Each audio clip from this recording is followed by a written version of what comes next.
because it's fundamental, I want to give us a section about G structures.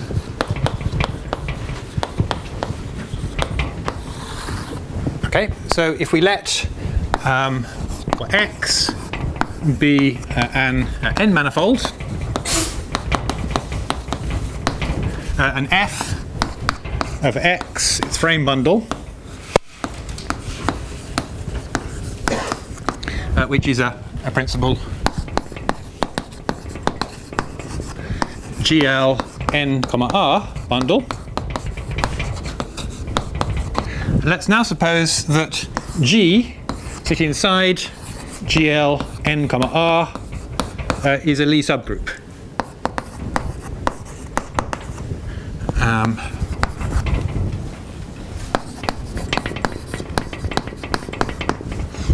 Okay, so a G structure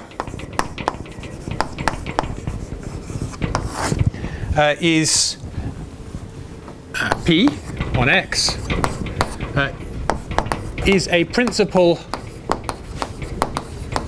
subbundle P contained in F with structure group G.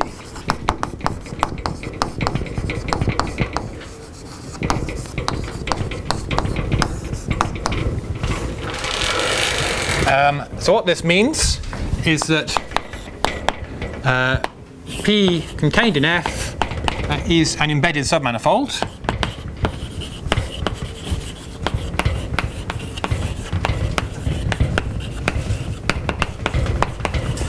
which is invariant under the action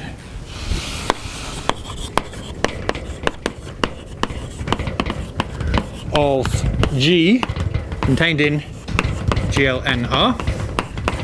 So GLNR acts on F, so therefore G acts on F as its a subgroup of GLNR, and the G action preserves P, even though the GLNR action generally won't. So invariant under the action of G, and then pi restricted to P, going from P into X, and the action of G on P make P into a principal G bundle over X. Okay, so it's a principal G bundle which is living as a submanifold of the frame bundle. So G structures are basically a very useful class of geometric structures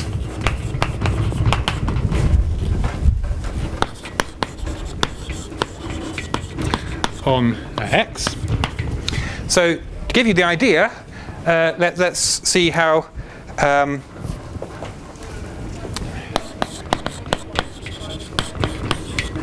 if we take G is O of n contained in GLNR. So then O of n structures are in one-to-one correspondence with Riemannian metrics G.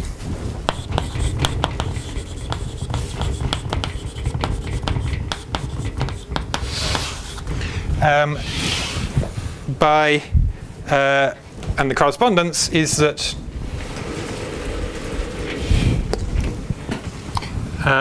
P, the O of n structure P, is equal to the set of X E1 up to En in frame bundle F, such that the basis E1 up to En is orthonormal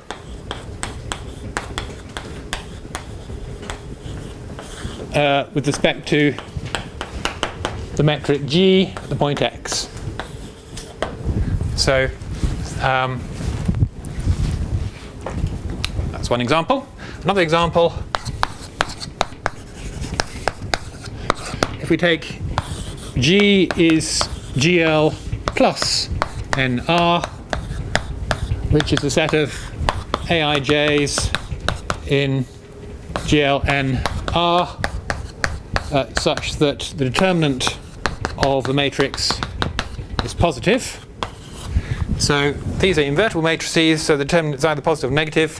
This is basically half of this thing, and then G structures are in one-to-one correspondence with orientations on X by basically P gets identified with a set of X E1 up to En such that E1 up to En is an oriented basis for Tx of X.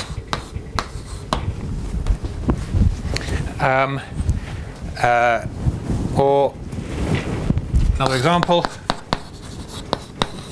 if we take n is 2m and we take G to be the group GL m comma c, thought of as a subgroup of GL 2m comma r.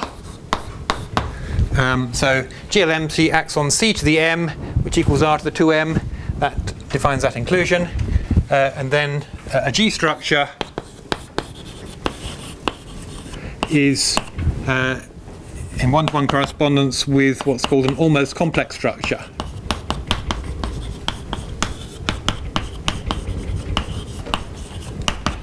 J on X, which we'll come to when we talk about complex and Kähler geometry. So basically, any Lie subgroup G sitting inside GLNR you can think of, that defines you a notion of a geometric structure, a G structure. Usually it's interesting to think about G structures satisfying a partial differential equation. So for example, if you've got an O of n structure, that gives you a metric. The metric gives you a connection, Nabla, the Levashevsky connection. You can then start asking for example, curvature conditions or whatever. For the case of almost complex structures, there's a torsion type invariant called the Neuenhaus tensor. You can ask that to be 0, then it becomes a complex structure. So a good way of encoding a lot of the stuff we talk about in holonomy groups is in terms of G structures, and G structures satisfying partial differential equations. But maybe we'll come to that later. Okay, so now let's start a new section 2 on holonomy groups.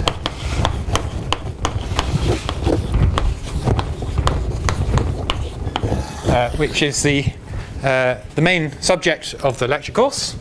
And we'll begin with the subsection 2.1 on parallel transport and holonomy groups.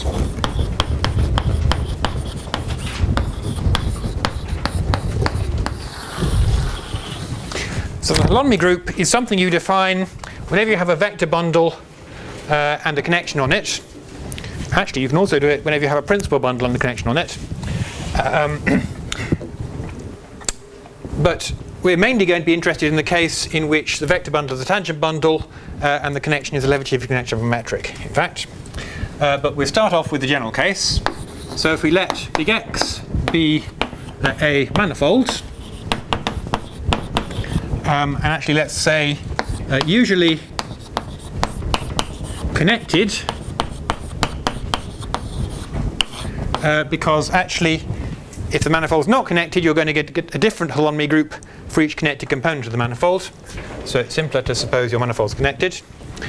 And let's suppose that E over X is a vector bundle of rank R. So the fibers are R to the R. And Nabla is a connection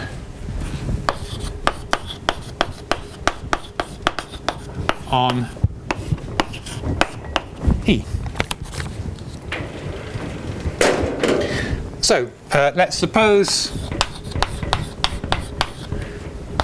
that little gamma going from the closed interval 0, 1 into x is a smooth path. Actually, we want a little bit more generality than that later. So more generally,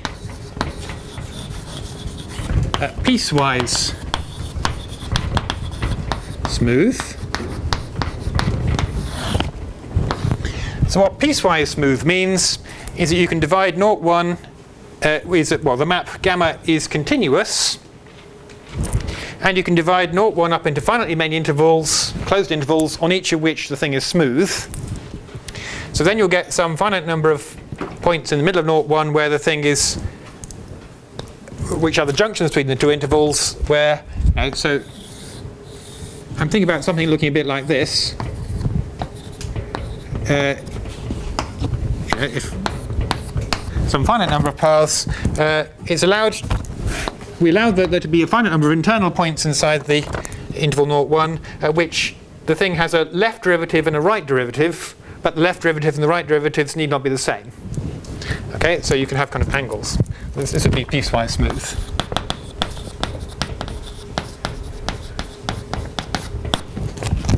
Okay, gamma is a smooth path, or piecewise smooth. So then the parallel transport map, well, P gamma, this maps from the fibre of E at the point gamma of 0 into the fibre of E at gamma of 1. So it maps from the fibre of E at the start of the path to the fibre of E at the end of the path. It's an isomorphism. These are vector spaces, finite dimensional vector spaces of rank R. This is a linear isomorphism.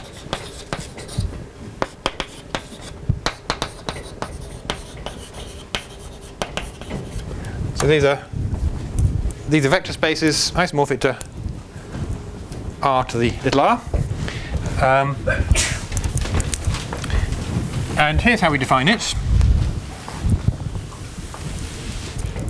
So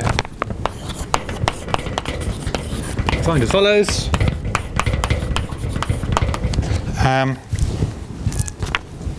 So for each point in the domain, little e in big E at the point gamma of 0, there exists a unique smooth, actually, or more generally, piecewise smooth. So it's smooth if the base curve is smooth, and it's piecewise smooth if the base curve is piecewise smooth. Piecewise smooth family, little et in big E gamma of t for all t in 0 up to 1, such that the derivative in the direction d by dt of et equals 0 for all little t in 0 up to 1. So what's really going on here is that over x we've got a vector bundle E. We can pull that vector bundle back to the interval 0, 1 using gamma. So that now gives us a vector bundle over 0 up to 1. There's a connection on that. The connection is also pulled back by smooth maps. So there's a pullback connection on here. And so this is really saying that the section ET is constant under the pullback connection.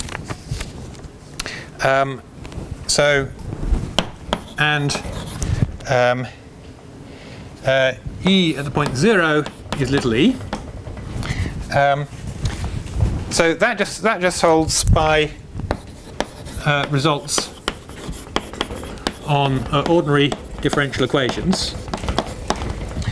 So we're trying to solve a first order ODE with initial value E0 is E, and it's basically, if you write this out in coordinates, it's of the form d by dt of et is some smooth function times et, and then Picard's theorem or whatever it is will tell you that there exists a unique solution of that kind. The thing can't blow up because the growth would be at worst exponential, and exponential things don't blow up on finite intervals. And then we set p gamma of E is E at the time 1. Okay, well, so usually we're going to take E is Tx and Nabla is some Levi-Civita connection of some metric G.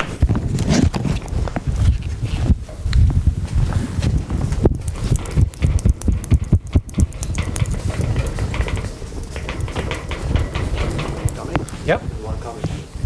Strictly speaking, ET is not a section like we were using. Well, the map from T to ET is a section. Okay, yeah, well, think about that as all of the ETs, the family of ETs.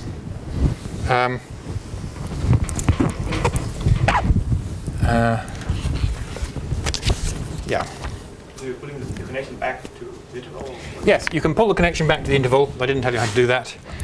Or you can think about it as somehow differentiating just in some direction on the manifold X. Okay, so, well, if you've got a manifold X, and you've got a path gamma, there's gamma of 0, there's gamma of 1. You've got another path delta, which starts where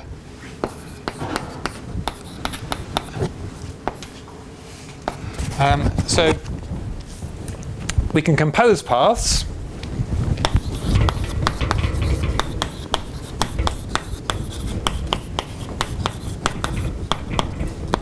So if gamma and delta map 0, 1 into x,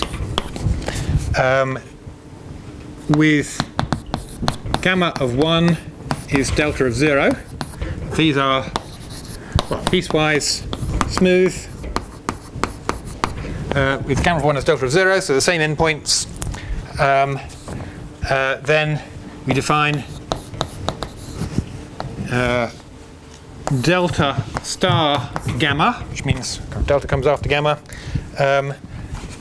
mapping from 0, 1 into x. Well, so if I always take my interval between 0, 1, then I need to change the speed of these things. So basically we first do the path gamma twice as fast. So we take gamma of 2t, and that's for t in 0 up to half. And then after that you do delta of 2t minus 1, and that's for t in half up to 1. And at the point of half, these give you the same thing because gamma of 1 is delta of 0. And you can see that even if you started with gamma delta being smooth, delta star gamma might be piecewise smooth because they might come in and go out in different directions. So you could have an angle there. And so then you can check that P delta star gamma is P delta composed with P gamma, because, well, parallel transport doesn't really care about doing something twice as fast. Also,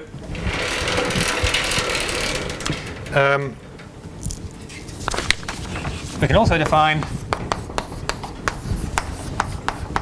a path minus gamma going from 0, 1 into x just by doing gamma in the opposite direction. So minus gamma of t is gamma of 1 minus t. And then P of minus gamma is P gamma inverse. Okay, so if you go the opposite way along a path, then you invert the power transport map.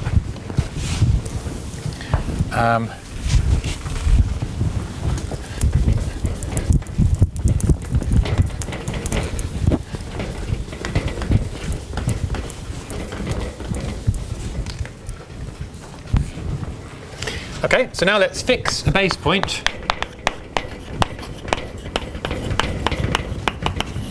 Little x0 in big X. So I'm going to define the holonomy group at a fixed base point, but it's going to turn out that the holonomy group doesn't really care about which base point you choose, at least provided X is connected. So let's define the holonomy group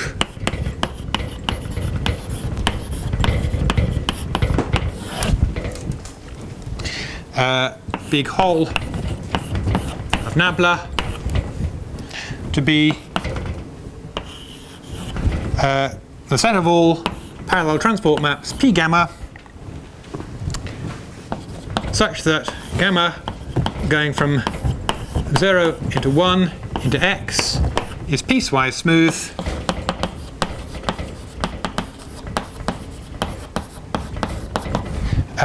and gamma of 0 is gamma of 1 is your favourite base point x0. So we're thinking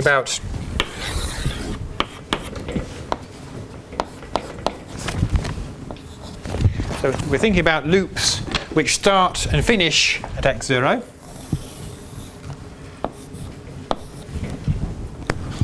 In manifold X. And this is contained in the group of automorphisms of E, the fibre E at the point x0. And because we supposed E has rank k, this is isomorphic, though not canonically isomorphic, to GL k, R.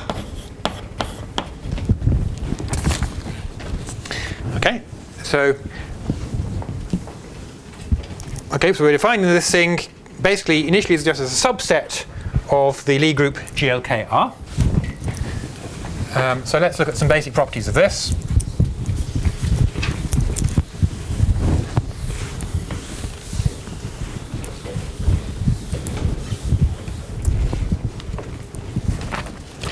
Okay, so firstly, an important thing.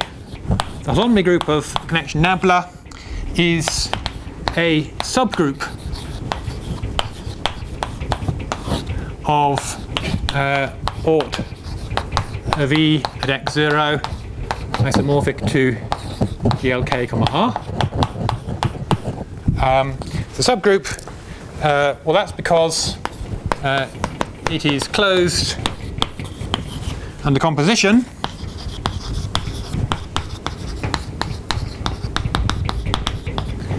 So it's closed under composition because P of delta composed with gamma is P of delta composed with P of gamma. So any two elements of this things are of the form P delta and P of gamma, and because they have the same endpoints, you can compose the loops, and then delta star gamma is also one of those. And it's also closed under inverses.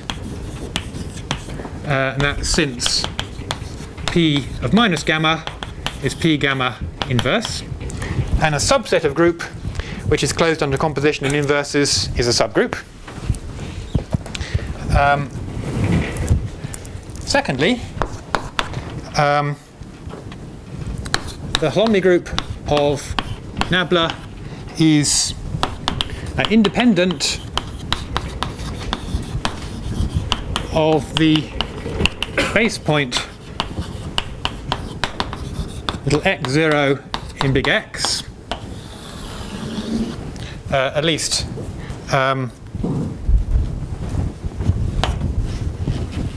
if big X is connected because if little x0 and little x1 are points in X, and well, then if we assume X is connected, it's also path connected, so we can choose some smooth path, piecewise smooth path. Gamma 0,1 into X is piecewise smooth with gamma of 0 is x0, and gamma of 1 is x1. So we've given any two possible choices of base point. You can choose a path between them. Then we have a parallel transport map. P gamma maps E at x0 into E at x1. And the holonomy group at the base point x0 of Nabla, you can check, is equal to P gamma inverse of the holonomy group at the point x1 of Nabla of P gamma. So basically, given any loop at x1, you can make a loop at x0 by following gamma, then doing the loop at x1, then going backwards along gamma. By thinking about that, you'll see you get an inclusion of the left-hand side into the right-hand side. You can also do the reverse, so you end up getting both inclusions, so natural equality. Okay, so this is interesting because it shows that we've looked at lots of different kinds of invariants of things, such as curvature and torsion. And curvature and torsion, they're local invariants. It's something which varies with a point in the manifold. And on the face of it, the holonomy group also varies with the point in the manifold because it's something you define at a given point. But in this sense, it's independent of the base point, so it's a global invariant. Okay, so the way to think about it really is that considered as a subgroup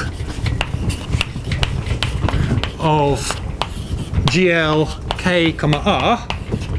So we identify order of E x0 with GLKR, and we consider the holonomy group as a subgroup of GLKR, but that's not quite good enough. We need up to conjugation.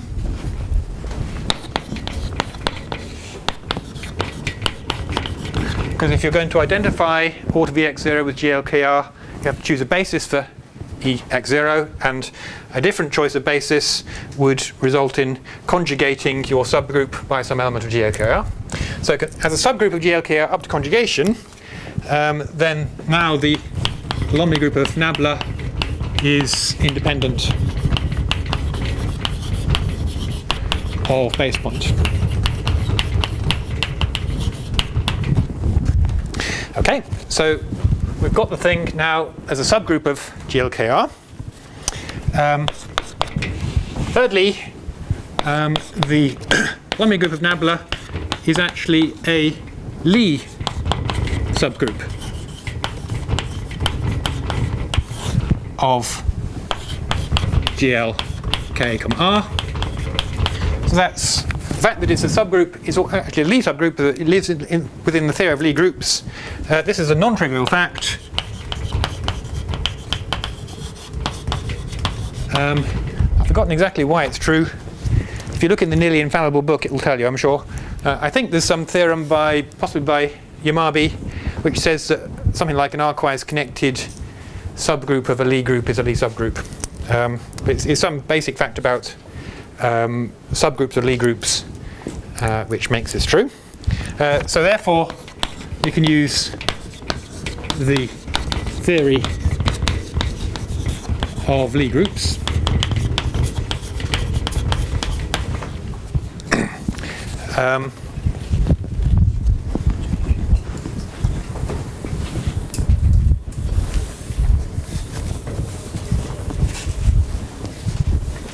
so fourthly, if X is simply connected,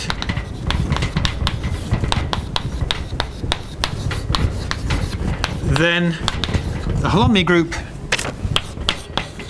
of Nabla is connected. As well, you can shrink loops. So if you've got any loop gamma here at x0, you can shrink it through loops based at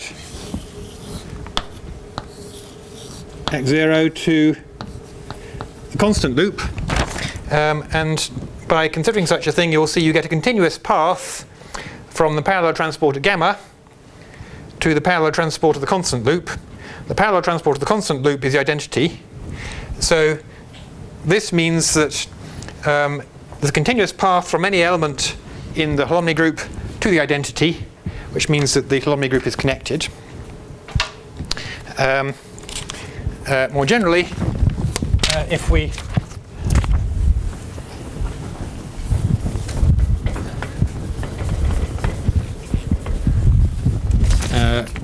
write hol 0 Nabla for the connected component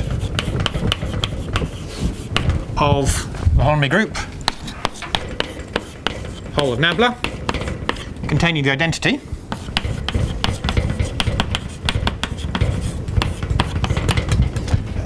and then, well, so then this is called the reduced holonomy group.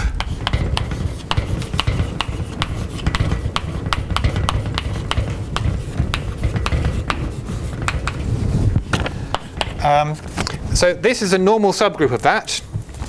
So we can form the quotient group. And by working on these kind of ideas a little bit, you find that there's a group. Okay, if you look at the fundamental group of X, there's a natural morphism from the fundamental group of X into the quotient group of hol of Nabla divided by hol 0 of Nabla. And this is actually surjective group morphism.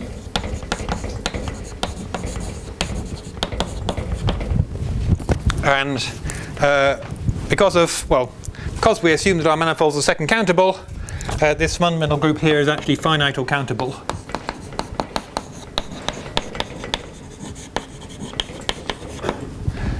So the holonomy group itself is an extension of the reduced holonomy group by a finite or a countable other group, which is a quotient of the fundamental group of X.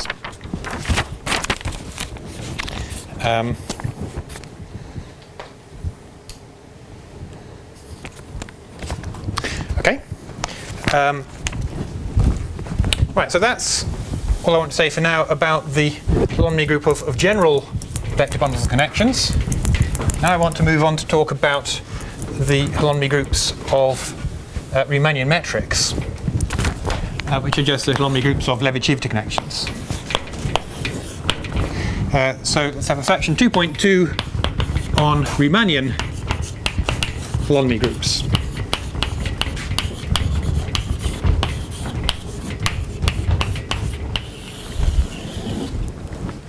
Okay, so if we let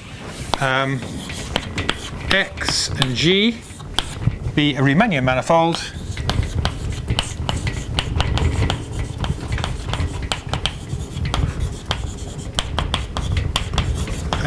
with, let's say, X connected, so that the holonomy group is well defined. Otherwise, you'd attach a different holonomy group to each connected component of X. And if we let Nabla be the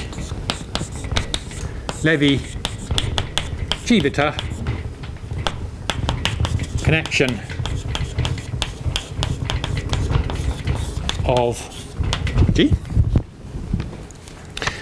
which is a connection on tangent bundle Tx over x.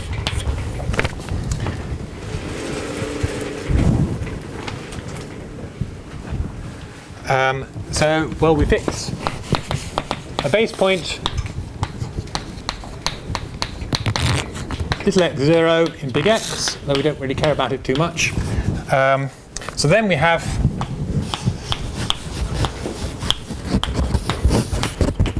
the holonomy group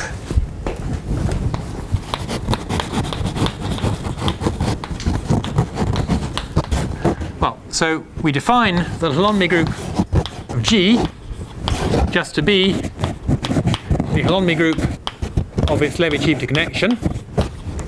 And this is now contained in the automorphism group of the tangent space at x0 to x, which is GL_NR if n is dimension of x. And this is what we're going to be interested in. So tomorrow our main topic will be Berger's classification theorem, which tells you what are the possible values which the holonomy group can actually take. So for the next few minutes I just want to talk about a few more general properties of holonomy groups.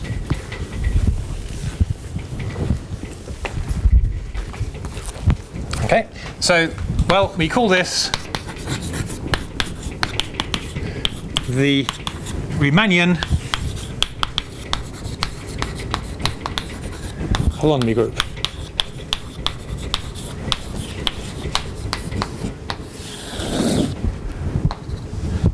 Okay, so one of the important things that holonomy groups do is that they measure the constant tensors. So let's talk about holonomy groups and constant tensors.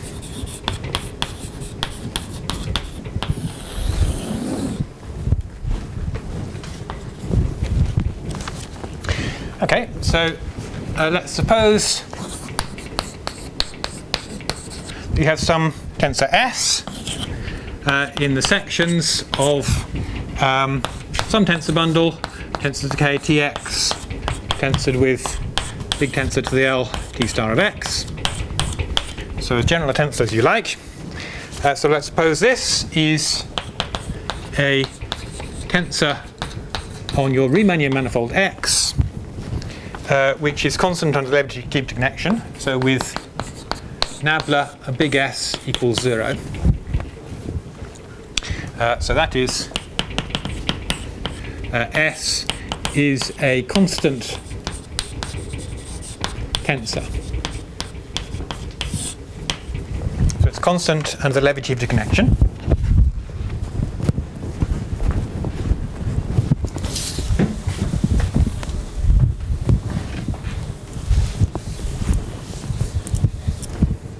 Well, if we let gamma going from 0 into 1 into x be a piecewise smooth map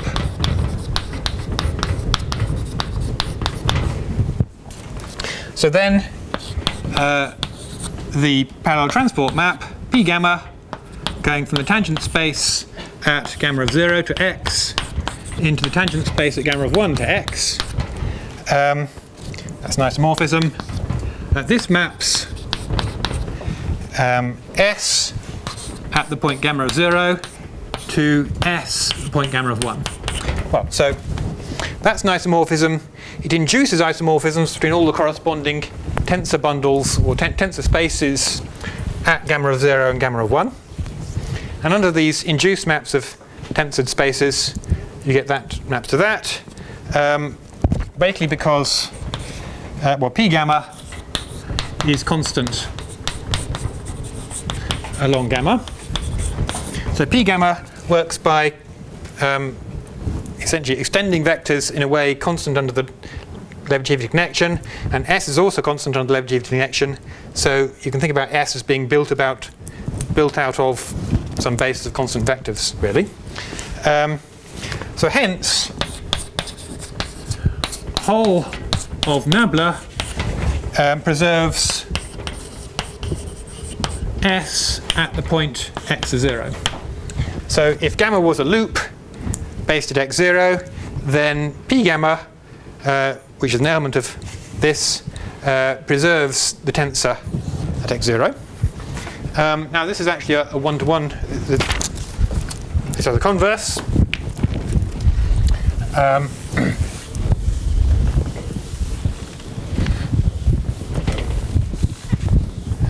So conversely, if S in the tensor to the k of t at the point x0 of x tensored with tensor to the L of t star at the point x0 to x is invariant under the holonomy group of gamma, then there exists a unique S in the sections of this big tensor bundle with Nabla of S equals 0 and S at the point x0 is S0. Sorry, let's make that an S0. So to see this, if you want to define S at an arbitrary point till x, you choose a path, gamma, going from x0 to x, and you define S at the point x to be the parallel transport along gamma of S0. Okay, so, but then you want to know, does that definition of S at the point x depend upon the path gamma you chose from x0 to x or not? And the answer is no, because if you had two different paths, gamma 1 and gamma 2, going from x0 to x, you could compose them in the opposite order and get a loop. And S0 is invariant under the parallel transport around the loop by definition, because that lives in here. And therefore, two different paths from x0 to x will give you the same S. And okay, you need to work a little bit harder to say that S is smooth, but it's true. So this gives a... Okay, so there is a one-to-one correspondence between constant tensors S on x under Lebedev connection and tensors at the point x0 invariant under the holonomy group whole of G. Okay, so the holonomy group is really measuring constant tensors. It's kind of what it does. And now almost all of the holonomy groups, you can characterize them in terms solely in terms of which tensors they fix or which tensors they preserve. Okay, so well, one immediate corollary is that since the Levi-Civita connection Nabla has Nabla of G equals 0, and your Riemannian holonomy group preserves the metric G at a point. So a corollary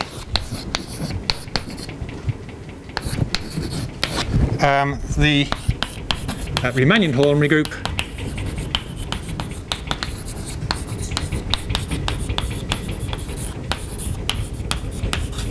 hol of G